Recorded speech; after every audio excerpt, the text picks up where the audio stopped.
thanks a lot for having me tonight.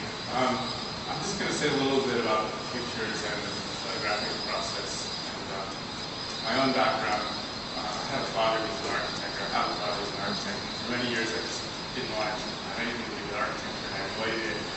And he had given me a camera very young, and I was always documenting, and I ended up being really interested in documentary photography, kind of the tradition of water evidence for Robert Frank, social documentary from the 30s.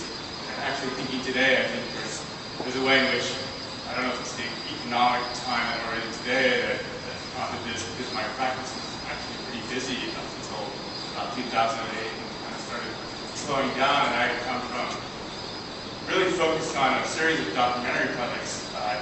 So then studying at Columbia in the late 80s, early 90s, and then going off to Europe to work in Switzerland for 3 years, and then moving to where I was mostly grew up in Los Angeles and starting to practice and putting my head down and there was work out there to get a lot of small projects. And then things started to tank, and I always was doing photography, but I wasn't really organizing any pictures for exhibits. I did one exhibit at the Netherlands Photo Institute in Holland 7 or 8 years ago. But I wasn't really focused on it, and able to that we'd always kind of talk about photography, and I've always used it as a way of getting into a project in a way, and show clients to.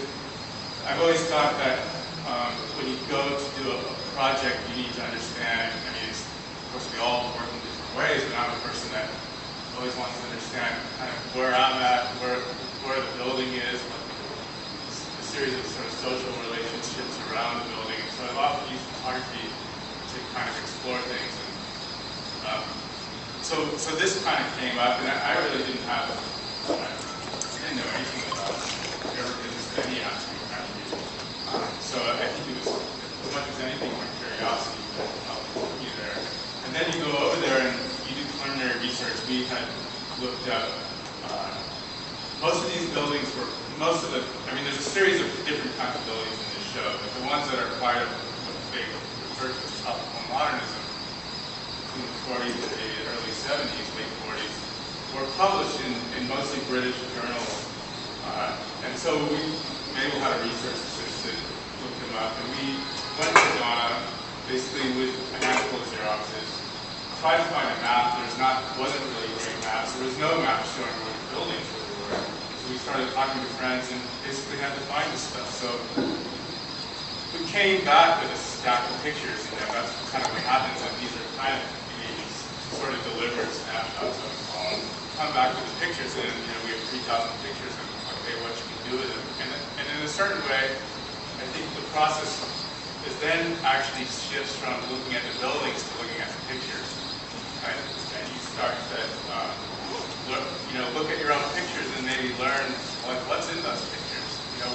What's the chair that's in the museum in the third picture over, or who's the figure that's in that picture, or I mean, of course, in certain cases we're looking at branding iron here, or a woman in a slave port, or that picture up there is a cell phone company in MTM that's kind of global, looking over the continent of Africa, one of the companies. Or, for instance, this building which we could read about, and questions about technology in that building. So basically, I think what we did together was we worked on this kind of pile of pictures, and we started editing them, and with the idea that we wanted to sort of understand this architecture within